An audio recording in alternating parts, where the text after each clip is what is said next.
অল্প দেখতে পাই।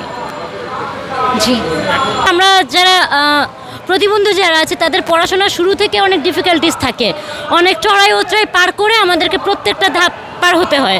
তারপর যখন আমরা দেখা যায় যে কোনো রকমে হচ্ছে আমরা পড়াশোনা শেষও করে ফেলি, তখন আমাদেরকে মূল ধাক্কাটা খেতে হয় চাকরির পর্যায়ে। যে আমাদের দেখা যায় যে চাকরি পরীক্ষার ক্ষেত্রে বৈষম্যের শিকার হতে হয়।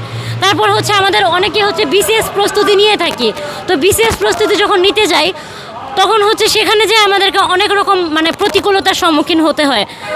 তারপরেও দেখা যায় যে দিন শেষে আমাদের হচ্ছে মানে ফলাফল শূন্যই থাকে, যতই আমরা চেষ্টা করি ফলাফল শূন্য থাকে। তার কারণ হচ্ছে একমাত্র কারণ হচ্ছে প্রশাসনের মানে দৃষ্টি আমাদের উপর পড়ে না, বা প্রশাসনের গাফিলতি, বা তাদের হচ্ছে দুর্বল শাসন, মানে দুর্বল যে মানে সংবিধানের, আমি জানি না সংবিধানের কোথায় আমাদের সম্পর্কে মানে আমাদের প্রতিবন্ধীদের সম্পর্কে কি অধিকার দেওয়া, মানে কি অধিকার সম্পর্কে কি আলোচনা করা হয়েছে, যে কি বক্তব্য দেওয়া হয়েছে যে আমরা কি অধিকারগুলো পাচ্ছি আমরা জানি না। আমার নাম ইফাত জাহান মিথি, হোম ডিস্ট্রিক্ট ময়মনসিং, বর্তমানে অধ্যয়ন করছি জাহাঙ্গীরনগর ইউনিভার্সিটি বাংলা বিভাগ।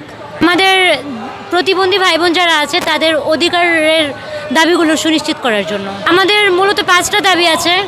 এর মধ্যে আমাদের যে সংবিধান কমিটি গঠন করা হয়েছে সেখানে যে প্রতিবন্ধীদের সম্পর্কে কি কি দাবি আছে সেগুলো সম্পর্কে আমরা এখনো পর্যন্ত কোনো সুস্পষ্ট ধারণা পাই নাই, সেগুলো সম্পর্কে আমরা জানতে চাই। আমাদের শিক্ষার কিছু ব্যাপার আছে, যেমন আমাদের শিক্ষাঙ্গন থেকে শুরু করে অনেকভাবে আমরা বঞ্চিত হচ্ছি, সুযোগ পাচ্ছি না, বা অনেক সময় দেখা যায় যে স্কুল কলেজ ভার্সিটি লেভেল পর্যন্ত মানে আমাদের প্রতিবন্ধী যারা আছে তাদেরকে আমরা মানে তাদেরকে হচ্ছে শিক্ষাদানটা কিভাবে দেওয়া হবে সেই বিষয়ে অনেক প্রশ্নচিহ্ন থেকে যায়, বা আমাদেরকে অনেক ডিফিকাল্টিস ফেস করতে হয়।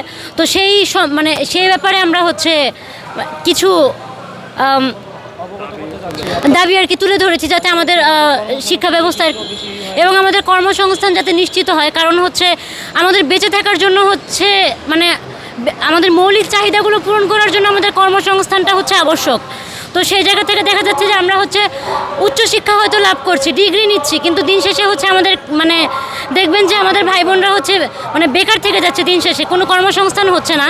তো সেই ব্যাপারে সরকার এবং প্রশাসন কী ব্যবস্থা নিচ্ছে সেই ব্যাপারে আমরা জানতে এসেছি। তো অবশ্যই সেটা আমাদেরকে যাচাই করে নেওয়া হবে, সেভাবে আমাদেরকে প্রশিক্ষণ দিয়ে নেওয়া হবে।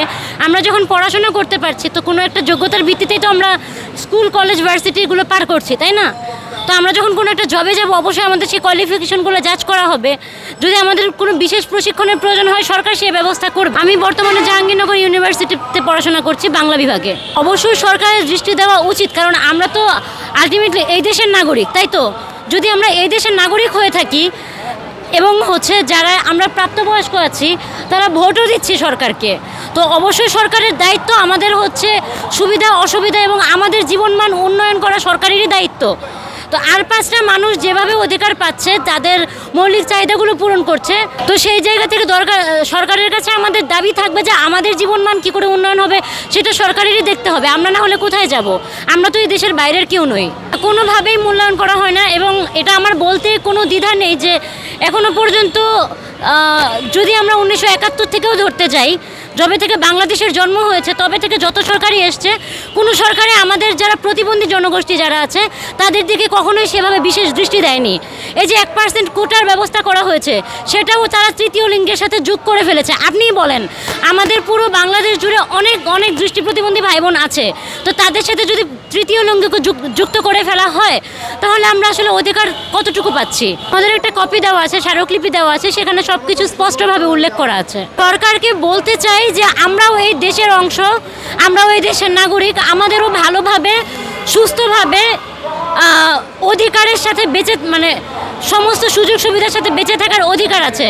তো সরকার যেন অবশ্যই আমাদের দিকে দৃষ্টিপাত করে এবং আমাদের বেঁচে থাকার জন্য যা যা প্রয়োজন আর 5টা মানুষ যেভাবে বেঁচে আছে সেই অধিকারগুলো যেন সুনিশ্চিত করে। সরকারের কাছে আমাদের এর থেকে বেশি কিছু তো চাওয়ার নেই। কর্মসংস্থান থেকে শুরু করে সব আমাদের শিক্ষা, খাদ্য, বস্ত্র, পুনর্বাসন সব কিছুতে যেন সরকার দৃষ্টিপাত করে।